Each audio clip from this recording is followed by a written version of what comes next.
Hi friends, இன்றைக்கி நம்ம எதை பற்றி பார்க்க போகிறோன்னா OnePlus 8 அந்த ஃபோனோடைய அன்பாக்சிங்கை இப்போ நம்ம பார்க்க போகிறோம். ஃபர்ஸ்ட்டு ஃபோனை திறந்த உடனே நம்மளுக்கு உள்ளே ஸ்ட்ரைட்டாக ஃபோனை கவரில் சுற்றி கொடுத்துருக்காங்க.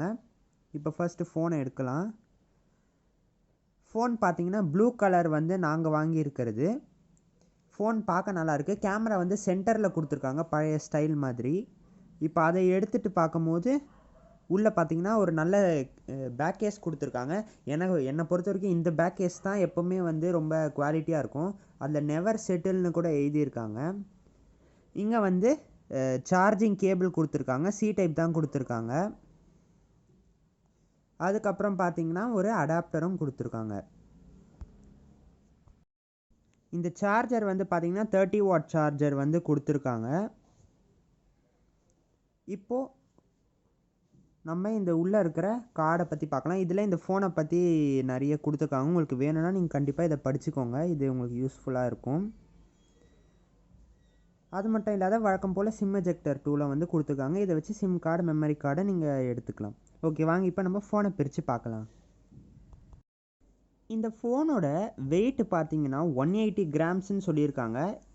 தூக்கும் போது அவ்வளோவா தெரியல, நல்லா தான் இருக்குது ஃபோனு. இந்த ஃபோனில் அதுவும் இல்லாத ஃப்ளூயிட் AMOLED டிஸ்பிளே கொடுத்துருக்காங்க. 90 ஹெர்ட்ஸ் கொடுத்துருக்காங்க. அது ஒரு ப்ளஸ் பாயிண்ட்டுன்னு சொல்லலாம். இந்த ஃபோன் என்ன டைமென்ஷன் அப்படின்னு பார்த்தீங்கன்னா 160.2 × 72.9 × 8 மில்லிமீட்டர் தான் இந்த ஃபோனுடைய டைமென்ஷன்ஸ். இந்த ஃபோனுக்கு ப்ரொடெக்ஷனாக கார்னிங் கொரில்லா கிளாஸ் 5 கொடுத்துருக்காங்க.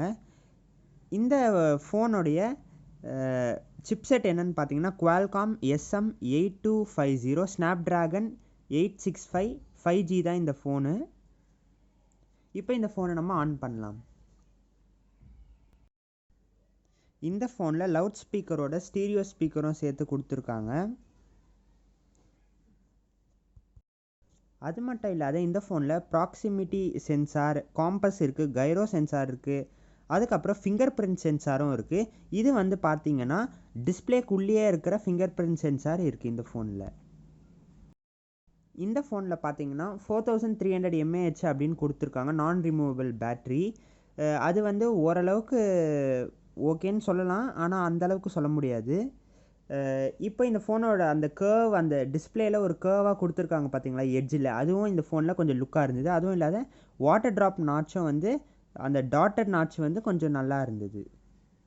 ஃபோன் ஆரம்பத்தில் கொஞ்சம் ஸ்வைப் பண்ணனா ஸ்மூத்தாக இருந்தது. கொஞ்சம் வருஷம் இல்லை கொஞ்சம் மாதம் போக தான் தெரியும் எப்படி இருக்கும்னு. இந்த ஃபோன் எவ்வளோ ரேம் அப்படின்னு கேட்டிங்கன்னா 6லேருந்து 12 GB ரேம் வரைக்கும் அவைலபிளாக இருக்குது. ஆனால் ப்ரைஸ் ஒரு ரேமுக்கும் சேஞ்ச் ஆகும். அது மட்டும் இல்லாத இந்த ஃபோனோட ஓஎஸ் என்னன்னு பார்த்தீங்கன்னா Android 10 OS. இதை நம்ம எது கூட அப்கிரேட் பண்ணலாம் அப்படின்னு பார்த்தீங்கன்னா Oxygen OS 11 வரைக்கும் நம்ம இதை அப்கிரேட் பண்ணலான்னு சொல்கிறாங்க. இந்த ஃபோனுடைய CPU பார்த்தீங்கன்னா ஆக்டா-கோர். இப்போ இந்த ஃபோனில் என்னென்ன ஸ்பெசிஃபிகேஷன்ஸ் நீங்கள் இங்கே வெளியிலேயே கூட நீங்கள் ஸ்க்ரீனில் இப்போ பார்க்கலாம். இந்த ஃபோனில் கேமராவில் என்னென்ன கொடுத்துருக்காங்க அப்படின்றது நம்ம இப்போ பார்க்கலாம். கேமரா இந்த ஃபோனில் ஓரளவுக்கு அழகாக இருக்குது, ஆனால் ரொம்ப நல்லா இருக்குன்னு சொல்லிட முடியாது. டே டு டே லைஃபுக்கு யூஸ் ஆகும். ஆனால் கேமராக்காக தான் ஃபோன் வாங்குறன்றவங்க இதை ப்ரிஃபர் பண்ண வேணாம்னு நினைக்கிறேன். ஏன்னா இதை விட நல்லாவே, இந்த ரேட்டை விட கம்மியாக கேமரா நல்லாவே வருது. இது 48 மெகா பிக்சல் f1.8 கேமரா. இந்த கேமரா பார்த்தீங்கன்னா இதில் 3 கேமரா இருக்குது. ஒன்று வைடு, இன்னொன்று அல்ட்ரா வைடு, இன்னொன்று மேக்ரோ லென்ஸு. வைடு பார்த்தீங்கன்னா மெயின் கேமரா, அது 48 மெகா பிக்சல். அல்ட்ரா வைடு பார்த்தீங்கன்னா 16 mega pixel. Macro 2 mega pixel. இதில் 4K வீடியோ 30 இல்லைனா 60 ஃப்ரேம்ஸ் பர் செகண்டில் எடுக்கலாம். அப்படி இல்லைனா 1080 பிக்சலில் கூட நீங்கள் வீடியோ எடுக்கலாம். இதில் பார்த்தீங்கன்னா செல்ஃபி கேமராவுக்கு நாங்கள் இப்போ வரோம் பாருங்கள். செல்ஃபி கேமராவில் 16 மெகா பிக்சல் கொடுத்துருக்காங்க f2.4ஓட. அதே மாதிரி தான் செல்ஃபி கேமராவில் நம்மளால் 4Kல எடுக்க முடியாது, எல்லா ஃபோன் மாதிரி தான். இந்த ஃபோனை யாரெல்லாம் வாங்கலாம் அப்படின்னு பார்த்தீங்கன்னா, இந்த ஃபோனில் வந்து AMOLED டிஸ்பிளே இருக்குது, இன்டிஸ்பிளே ஃபிங்கர் பிரிண்ட் சென்சார் இருக்குது, அதுவும் இல்லாத ஸ்க்ரீனில் டாட்டட் நாட்ச் இருக்குது, அதுவும் இல்லாத இந்த ஸ்க்ரீன் பார்த்திங்கன்னா லைட்டாக எட்ஜில் வளைஞ்சிருக்கு. அந்த மாதிரி டிசைன் பிடிச்சவங்க, இல்லை நாங்கள் நிறைய படம் பார்ப்போன்னா அவங்க வந்து இந்த ஃபோனை வாங்கலாம். நிறைய ரேம் இருக்குது. அப்போது கேமிங் ஆடுறவங்க வாங்கக்கூடாதுன்னா, இந்த ஃபோனில் இருக்க ப்ராசஸர் வந்து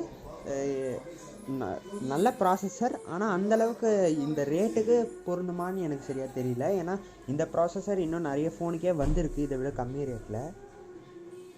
இப்போ கேமரா ஓரியன்டாக வேணும், இல்லை ரொம்ப நேரம் யூஸ் பண்ணோம், பேட்ரி நிறைய வேணுன்றவங்க இந்த ஃபோனை வாங்க வேணான்னு தான் நான் சொல்லுவேன்.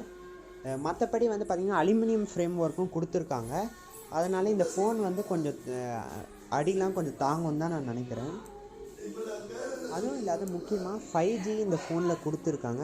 அதனால் அதை ட்ரை பண்ணி பார்க்கணும் அப்படின்னு நினைக்கிறவங்க கூட இந்த ஃபோனை வாங்கலாம். தேங்க்யூ.